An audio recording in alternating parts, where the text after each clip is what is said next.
us recall something from functional analysis. For us, we do the unital case only. So X is a compact Hausdorff space.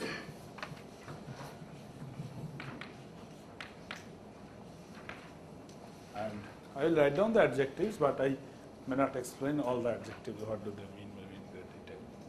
So if X is a compact Hausdorff space, then we can consider this space C of X. These are continuous functions from X to C.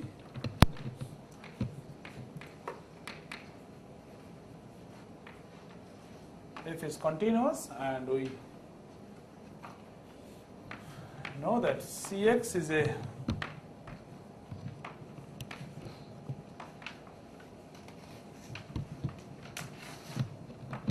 C-star algebra. And now in a C-star algebra we defined the notion of positive elements. So some function f in Cx, so f positive, there are a couple of equivalent conditions. So that means that is equivalent to saying that f equal to say G star G, and then let us evaluate f of x, that is Gx star Gx. Gx star is complex conjugate of G. So this is mod Gx square and greater than equal to 0. So this is our usual notion of positive function which takes non-negative real numbers as its values. And conversely, if f is a function which takes non-negative real numbers as its values, then of course I can consider this function square root of f. So suppose for all x, then I can define Gx to be square root of fx, and then f equal to g square. This implies f is greater than equal to 0. So these two notions, this notion is from C-star algebraic notion of positivity, and this is our point evaluation notion of positivity. These two notions are same, so it is nothing new. And now we understood what is Ries representation theorem. Ries representation theorem does the following. It allows us to identify the dual of this space, but we want this positive version. So suppose I have a linear functional phi. This definition is general. So A is a unital C-star algebra.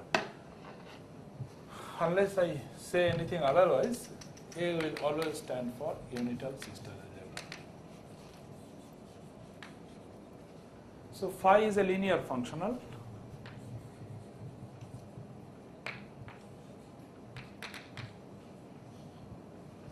We say phi is positive if phi of x star x greater than equal to 0 for all x in A. So as this is a C-star algebra, we can try to understand what are positive linear functionals. Now suppose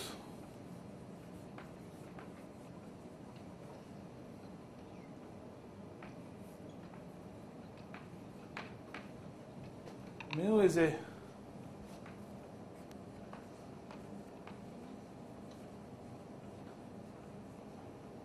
positive measure on B. B is the sigma algebra generated by open sets in X, or maybe open subsets of X. So if mu is something like that, then I can consider this functional f going to integral fx d mu x. Of course, we also put this condition that mu of whole space is finite. Then if I call this thing phi mu, then phi mu is a positive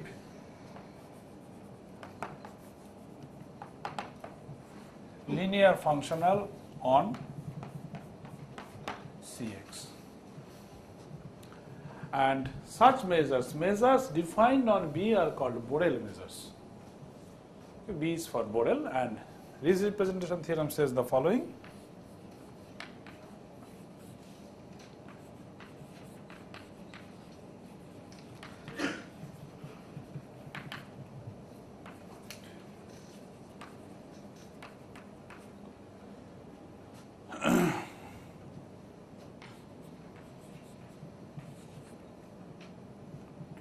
Let phi be a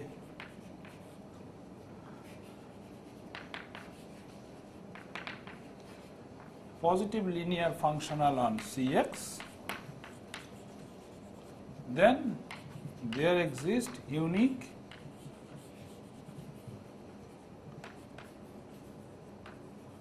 regular Borel measure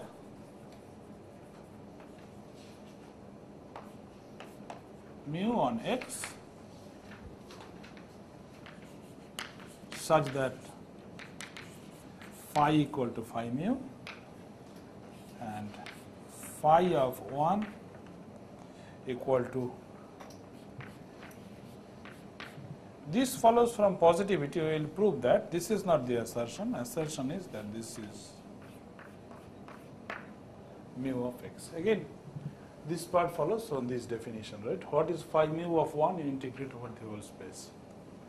So we will need this version of Ries representation theorem.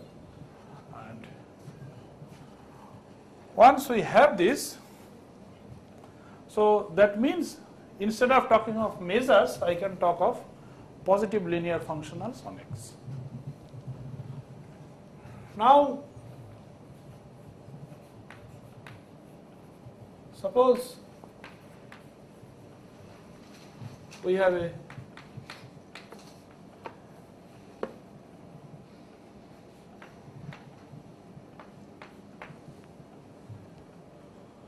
maybe each time, instead of saying positive measure, so on and so forth, by measure we will always mean no positive measure, finite positive measures. Okay. Suppose you have a measure like that, then I can consider this space, which is L2 x mu.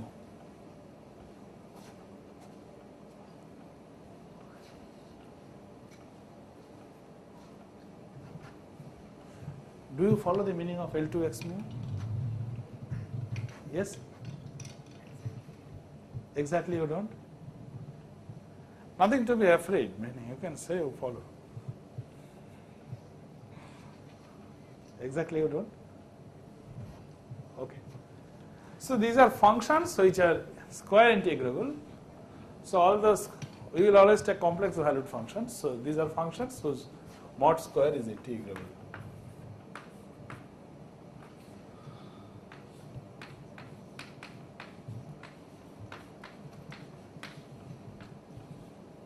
And of course, f has to be measurable, otherwise these things does not make sense. So measurable enough, so it's square integrable. Yeah. So on this space, this is a Hilbert space, and on this Hilbert space, we have a homomorphism pi from Cx to bounded operators on H, namely pi of f. Suppose it is acting on an L2 function xi. It should produce an L2 function. So this is fx xi x. So if f xi is square integrable, that is square integrable. Why? Because you write down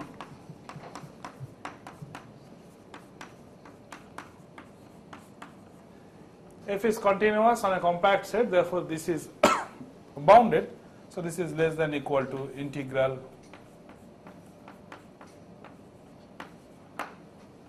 and then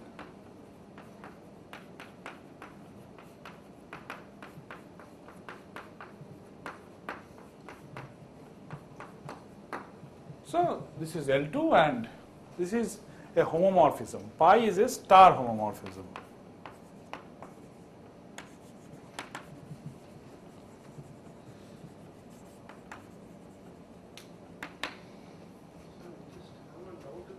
Yes. Norm phi. Phi is a linear functional, so I can talk of norm of phi. Okay, norm of phi is defined as this quantity. Phi of 1 is a scalar, right? Phi is a scalar valued function. So phi is, I said positive. Since 1 is positive, phi of 1 is a positive number. Claim is that phi of 1 is same as norm of phi. Okay? So norm of phi is defined as, I look at all those elements, x is misleading, so f, and where I will define this thing also. I look at all those functions which are bounded by 1 in absolute value. I look at phi of f, I consider their supremum, that is norm phi. We will prove this, maybe this part we will prove, given a positive Equal to mu of x. So mu is a measure. So how do I compute? So that is easy because I have said phi equal to phi mu. So let us verify what is phi mu of 1. Phi of 1 is same as phi mu of 1. So this is integral of the constant function 1 over the whole space x d mu x. So that is measure of x.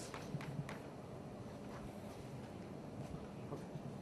So only construction of this measure is the real part. Okay. So if we have a measure, then we can produce a homomorphism from Cx to Bh. Now if we combine these two, it says that if we have a positive linear functional on Cx, then we can produce a representation of Cx on Bh. So we can combine these two.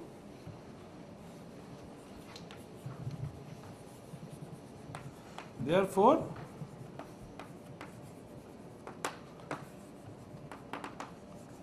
positive linear functionals on Cx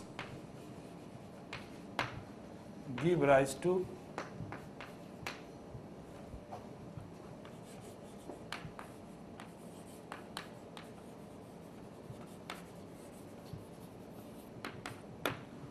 star representations. And this is the model case for sister algebras. Therefore, on sister algebras, one would like to prove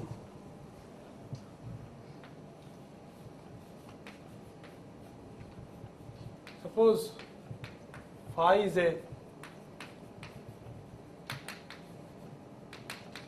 positive linear functional on A, then we should be able to construct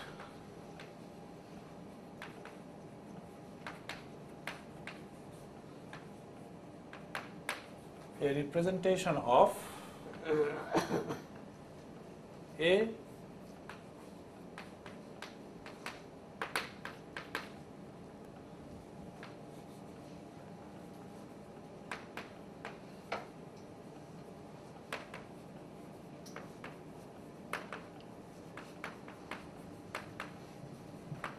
in a canonical Hilbert space. So let us do that step first.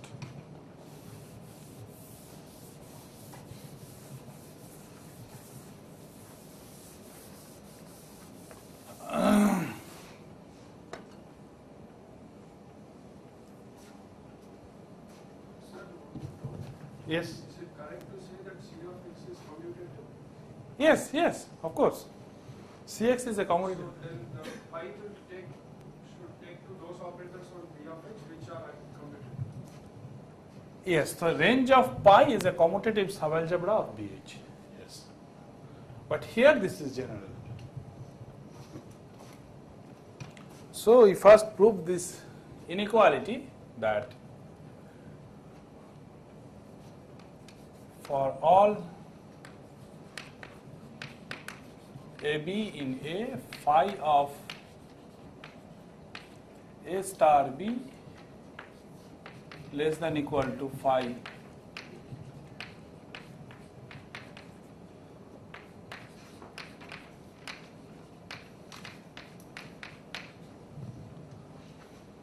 I proved this, but this is there in the notes also. So,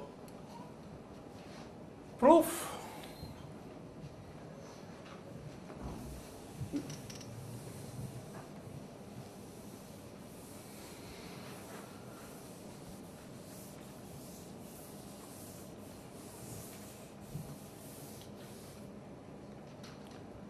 suppose we want to utilize, this is called Cauchy-Schwarz inequality.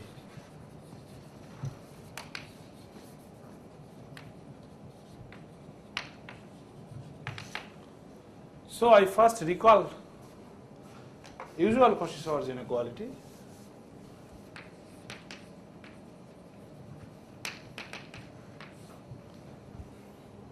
Maybe for us even the version on C2 is enough, or maybe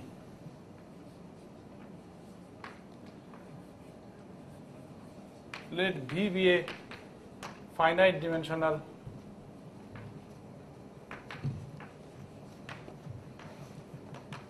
complex vector space, and we have a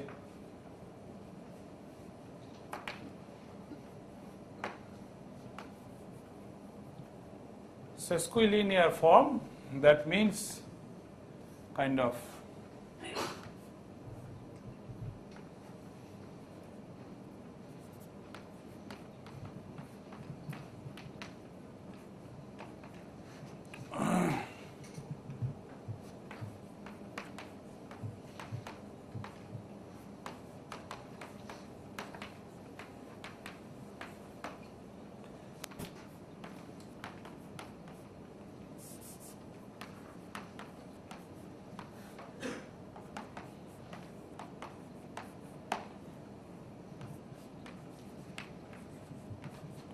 maybe a non-negative definite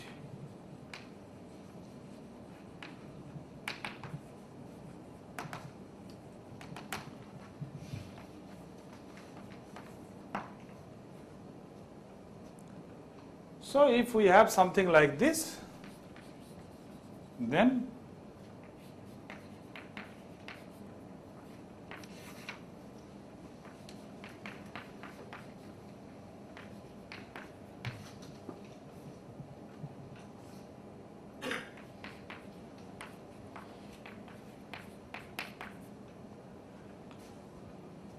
so we use this fact. So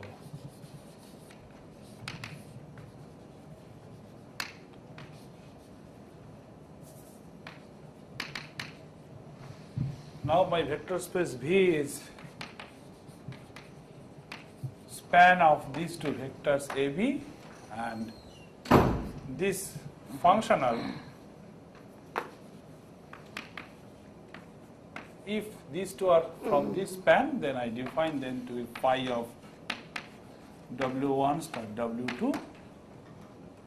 Then phi is positive implies this is true, and again these are easily verified. So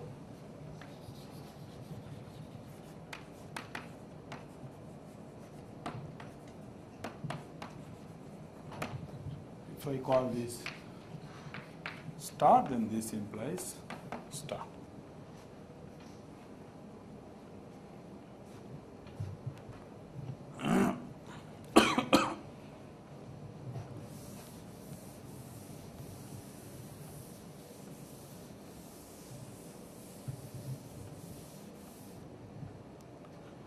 So a conclusion of this is the following: if I define n to be all those elements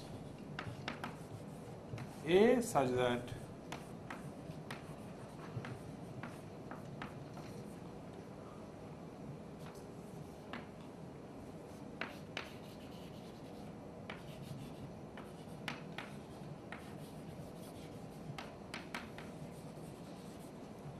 This is a subset of A and this is a left ideal in A. Where is that left ideal? So suppose we have two elements, say A and A prime. I want to prove that their sum is also in A prime.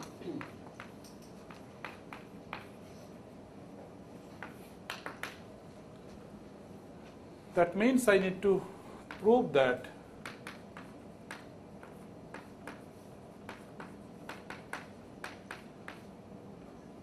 this quantity is 0. So if I expand, it gives phi of A star A plus phi of A prime star A prime plus phi of A star A prime plus phi of A prime star A. Erase one. Huh? Okay, fine. Yeah. Fine. So this is 0, this is 0 because both A and A prime are from N. Now what is this quantity? In absolute value, this is less than equal to phi of A star A and A prime star A prime. They are 0. Just what did you write as the last one? This is A prime star A. Okay, that. So this is in absolute value is less than equal to phi of A star A prime star A prime square root. Both are 0, so this is 0. Similarly, this is 0. So this is equal to 0. And also, if Sometimes people usually write n, therefore n is equal to B, A star B 0 for every B. Then all these are Yes. immediately. So if A is in N and B is from the algebra, we want to prove that BA is also in N. So we want to compute phi of BA star BA. So phi of A star B star BA, and at this point maybe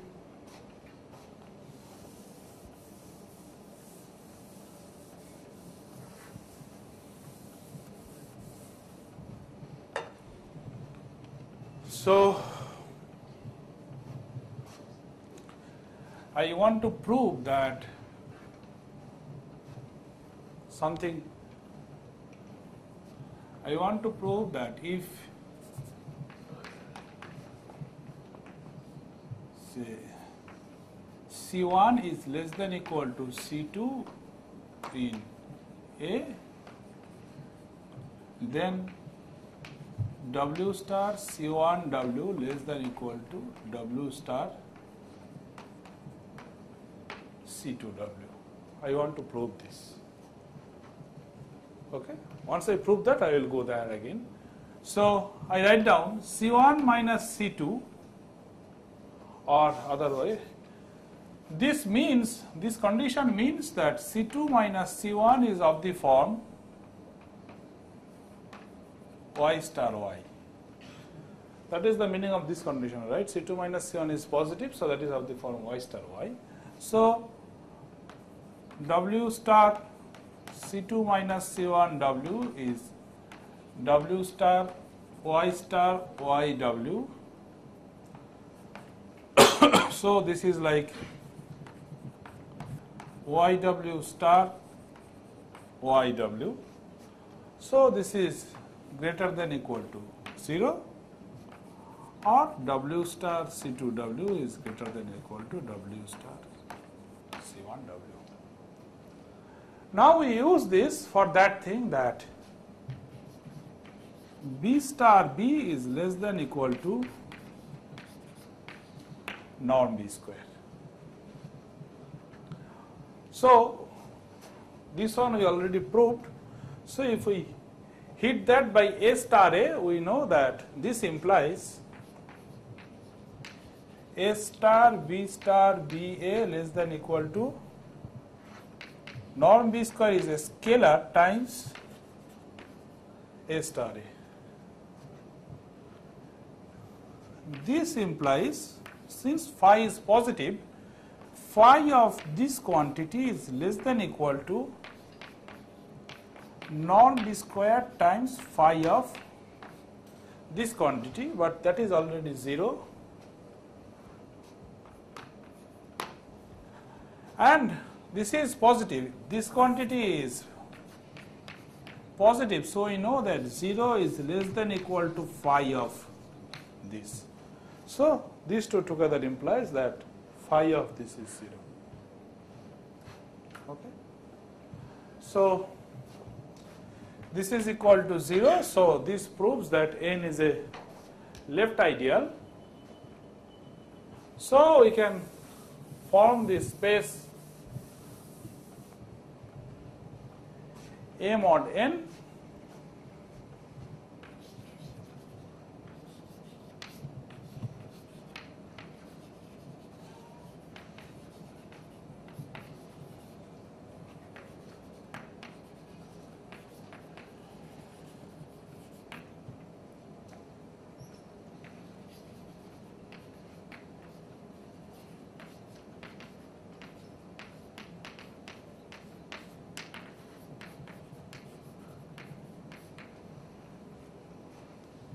maybe instead of denoting these equivalence classes by these brackets, I will denote them by symbols like xi A or xi B. Okay.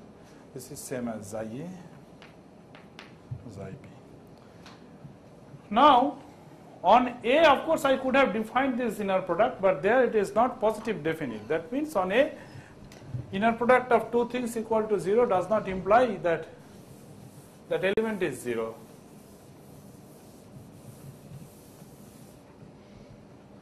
So on A, phi of say x star x equal to 0 does not imply x equal to 0, but in this space that is true. So this is a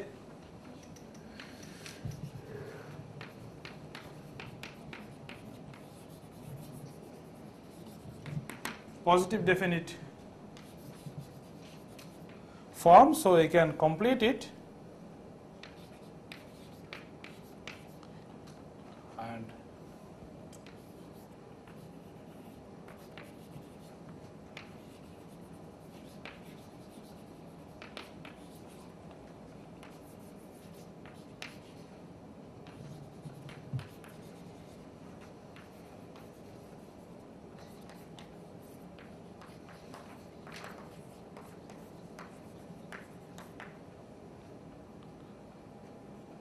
okay.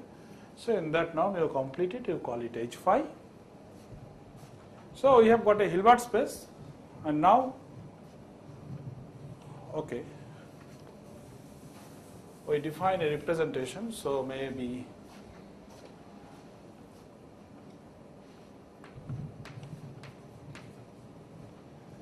this H phi is called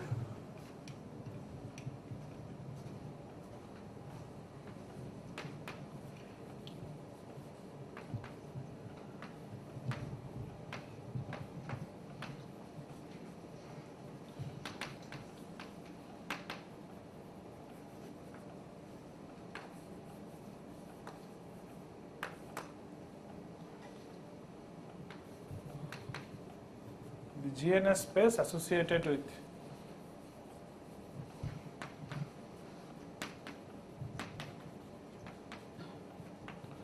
positive linear functionals of norm 1 is called a state. State means positive linear functional of norm 1. So that is called H phi.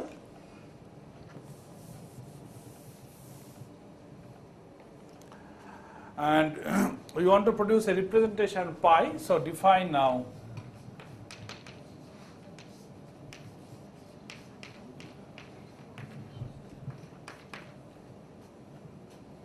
yes? Oh, Kuna.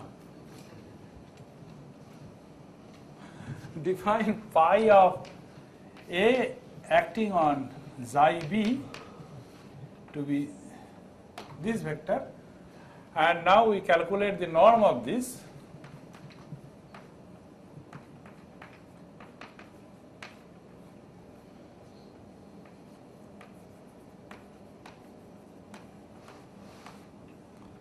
That is less than equal to norm A square times phi of B star B. We just proved this. So this is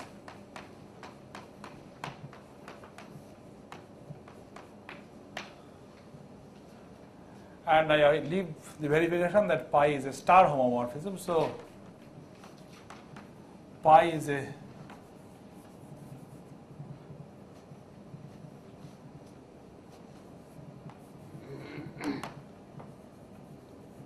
bounded linear map and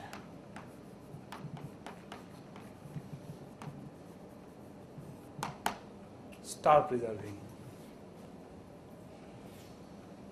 Okay, so we call this, decorate this pi also with a phi. So you have a homomorphism pi phi from here to here.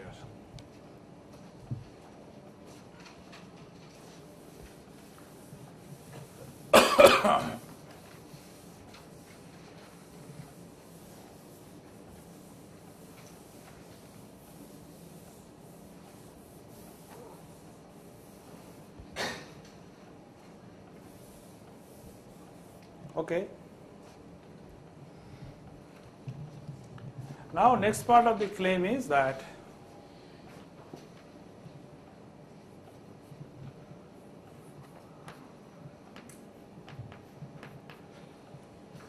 let H be the Hilbert space which is direct sum of H phi's where phi is a state.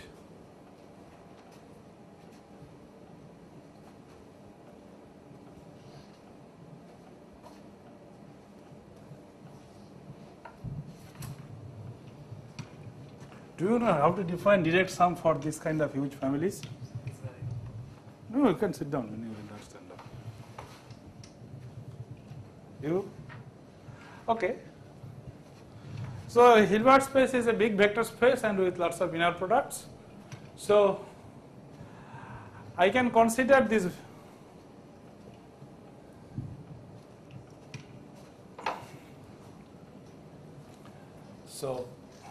I can consider this space say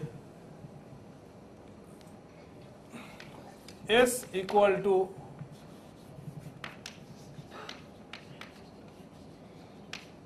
set of states and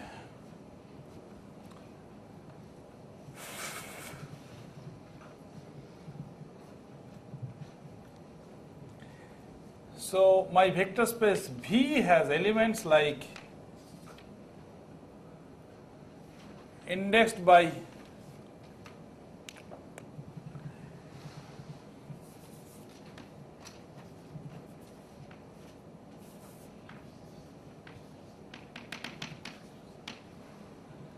this is a vector kind of,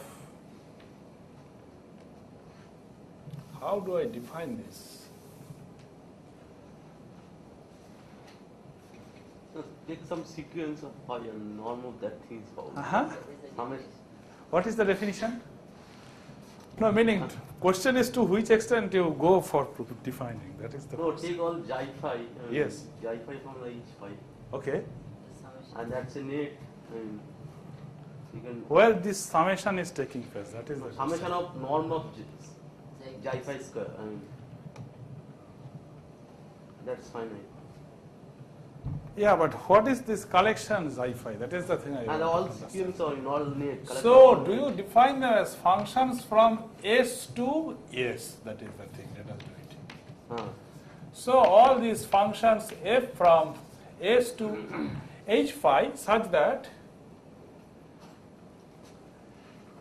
f of phi belongs to h phi and support of f is finite. Let us call this vector space V, and on V you define inner product between F1 and F2 to be summation F1 phi, F2 phi, phi is in S. As these are finitely supported, therefore this will give rise to inner product, and H is the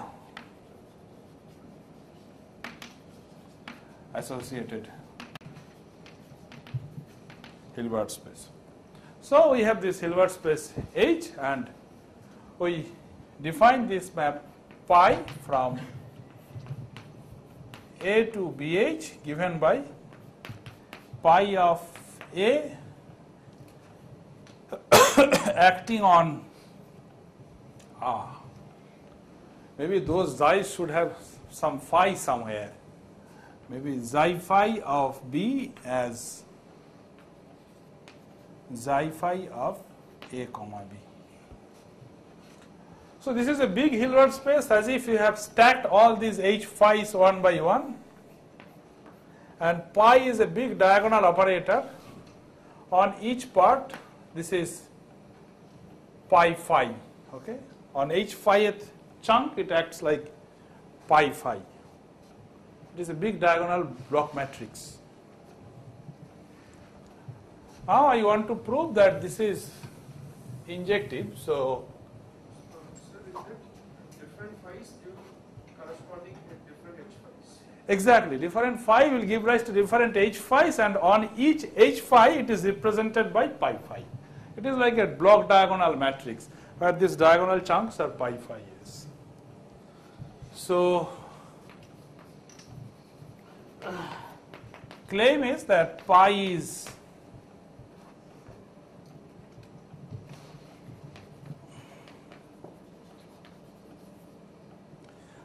an isometry. So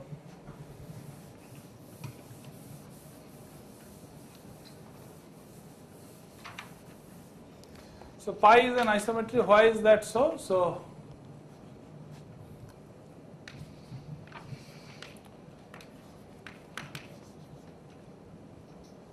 for that we observe this thing that norm pi A is same as supremum over phi norm pi phi A. So we want to prove that then there exists phi in S such that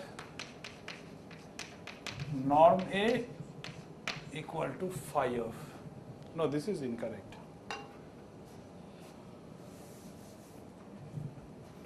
Or is it?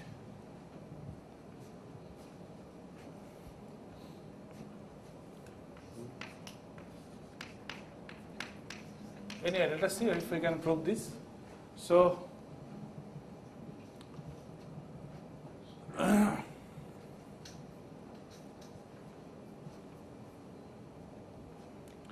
anyway, so A is in A. Let us consider this element x equal to A star A. This is a positive element. So I can consider the C star algebra generated by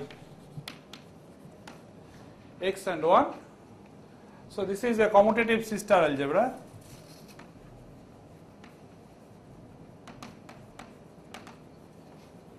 This is isomorphic with C on spectrum of x, and there x corresponds to a function. So what is x corresponds to a function, and then norm x is really supremum over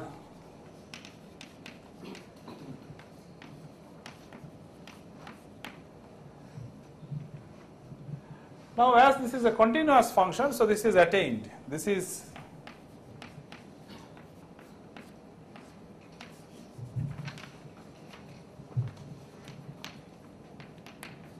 since x is a continuous function. Therefore, I can define this functional phi of omega naught on C of sigma x to C phi omega naught of f equal to f omega naught, and then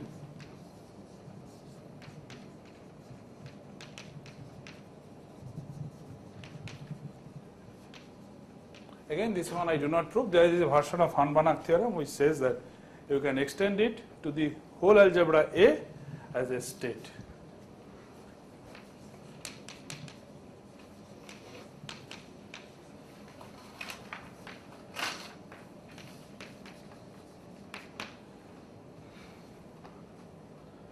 Now we try to compute what is pi phi A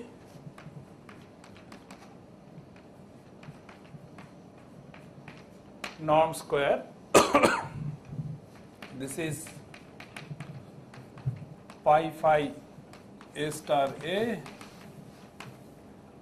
This is pi phi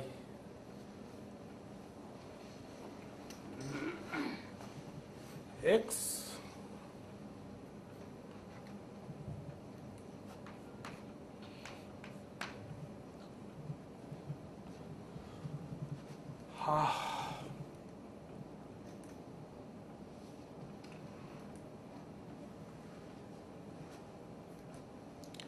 Am I doing all right?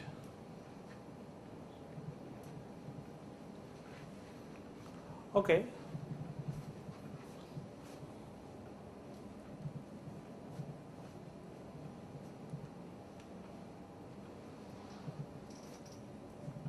Let us try to prove what is norm of pi phi x. So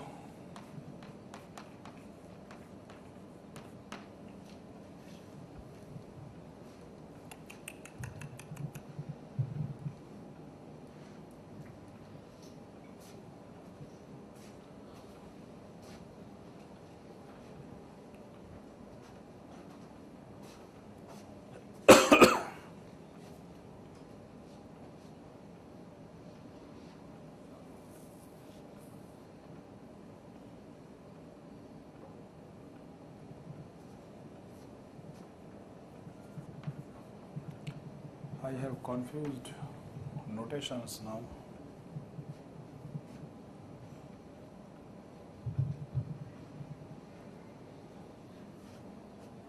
Okay. Let us consider its value on this vector coming from 1, and so phi omega of x or phi of x equal to norm x. So this quantity is nothing but phi of x. So that is equal to norm x, and norm of xi phi 1 equal to 1. So this implies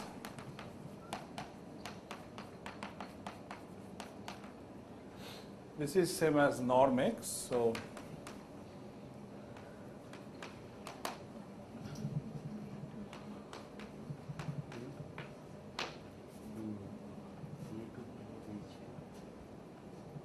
yes, all right. You have understood? Yes or no? Which part you did not understand? Firstly, this is a commutative sister algebra. This is C of spectrum x. So I can think of x as a function. X is a continuous function on the spectrum. So x of omega, omega is from the spectrum. Now as x is continuous, therefore this supremum is attained at a point. You call that point x of omega naught. Now on this space, continuous functions and sigma x, I define a linear functional which evaluates the function at the point omega naught. This is a positive linear functional, and therefore also let us note that what is phi of x? Phi of x is norm x. At this stage, I do not prove, but I use a machine which says that this phi, which is defined on this is a subalgebra of A, can be extended to whole of A as a state. Okay. So, pi phi A norm square is pi phi of A star A. That is same as pi phi x. I want to show that this is same as norm x. So, I am evaluating this norm. This shows that pi phi x on this vector is same as phi of x, because x is self-adjoint. I use the formula for this representation and the norm. That is same as norm x. Therefore, and this vector has norm 1. So, pi phi x is, I anyway know that norm of this is less than equal to norm x. This shows that it is actually equal to norm x. So, I put here that norm x is norm A star A, that is same as norm A square. So, this and that implies that pi phi A norm of this is same as norm A. Now, all of these has norm bounded by A, but there is one phi at which this is attained. So, this is same as norm A. So, pi is an isometry.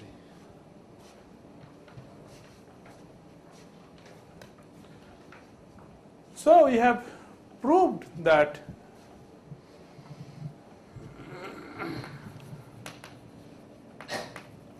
A is a unital sister algebra, then there exists a Hilbert space H and an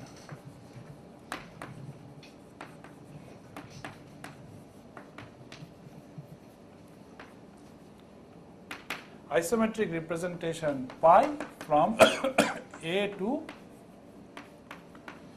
BH. Now we need to prove that is pi of A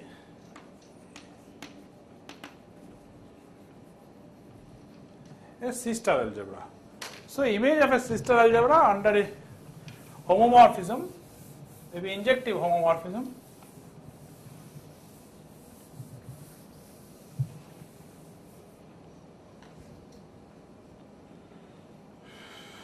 Is it already done?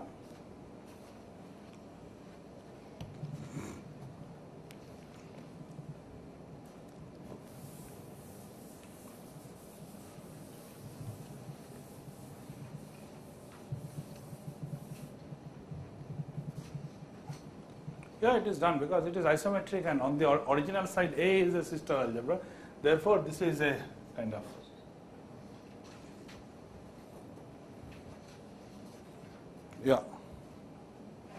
this is a closed subspace of BH and it is already done because as it is an isometry it is done. So, this is a sister algebra. So, we can identify pi A with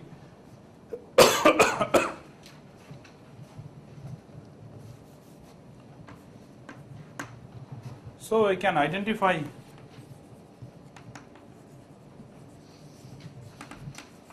A with pi A. So, this shows that every sister algebra can be thought of as a subalgebra of BH.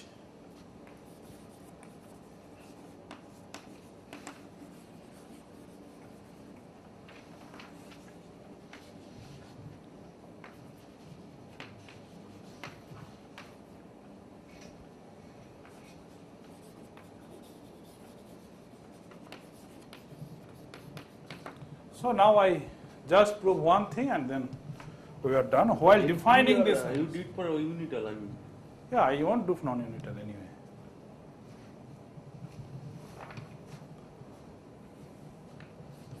This Hanbanach extension that you refer to, you are not proving in this class, but it is in your notes. Is it there in that note? Yeah, it is. Oh, I see. Very good. I don't know. Yeah, in the note you have the non-unital case. Meaning, as I told last time, Google has everything. in the non-commutative torus example, I proved that, so suppose I have some bunch of relations, so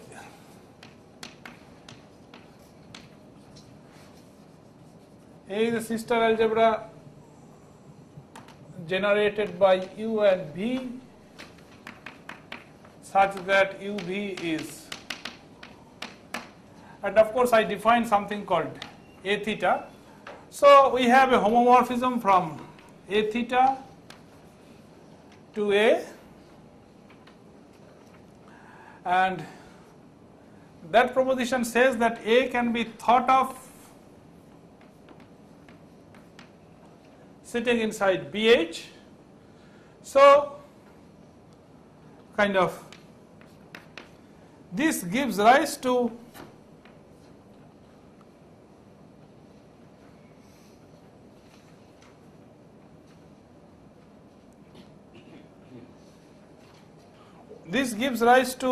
one specific representation. So suppose, yeah, so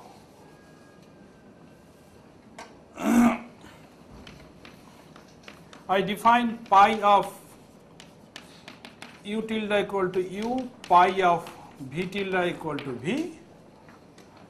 Then of course, as this is sitting inside BH, pi belongs to this class, and therefore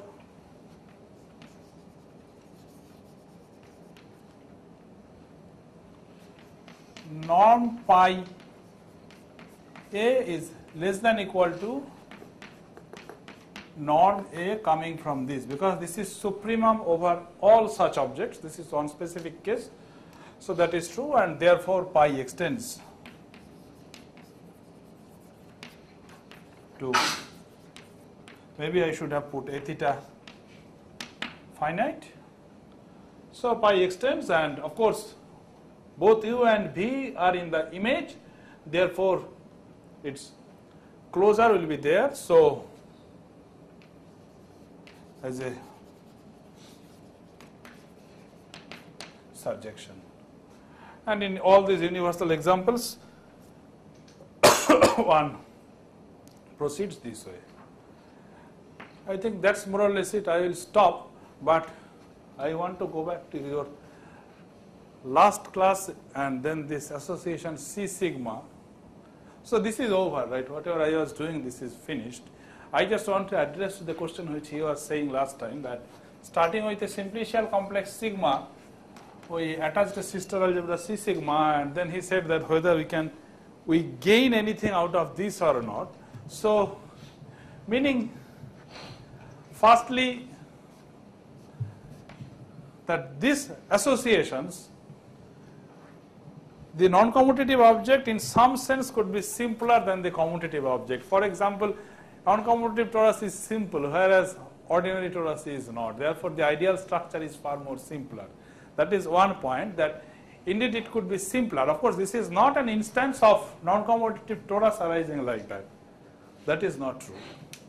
That is one reason. In general, these objects could be simpler, meaning there is no reason which says that these non-commutative objects should be complicated. That is remark one. Remark two is kind of, unless we go to this setting, we do not ask this question. For example, if you are given two spaces x and y, we normally do not ask whether these two are KK equivalent. But in this case, these sister algebras are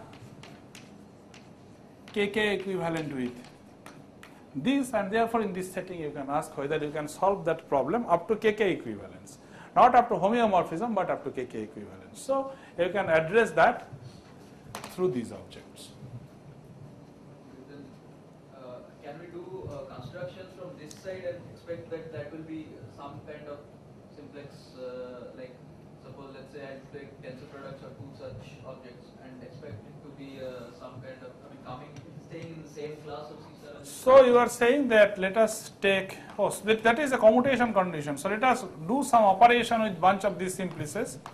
Look at this object and then whether you can. No, other side. with C sigmas, but it's a question of equality, right? So you kind of you do bunch of operations with this C sigma 1. Okay, the tensor is just for illustration. It has nothing to do with tensor. It's You do a cross bunch, kind of thing. huh? Now, what is the meaning of tensor of Two simplicial complexes. cross product? It is slightly more tricky, but let us not do that. It is not cross product because but Identification.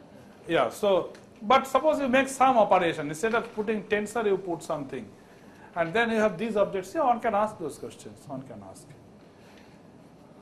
In fact, one reason, and this idea was kind of taken up and then maybe extended and used. Andreas Thom used some non-commutative CW complex to produce another variant of bivariant theories. So there are something called spectrum. So this spectrum has nothing to do with this functional analytic spectrum. There is something called topological spectrum. So given such an object, they give rise to cohomology theories, and one tries to produce such, extend this in the sister algebraic setting using these objects.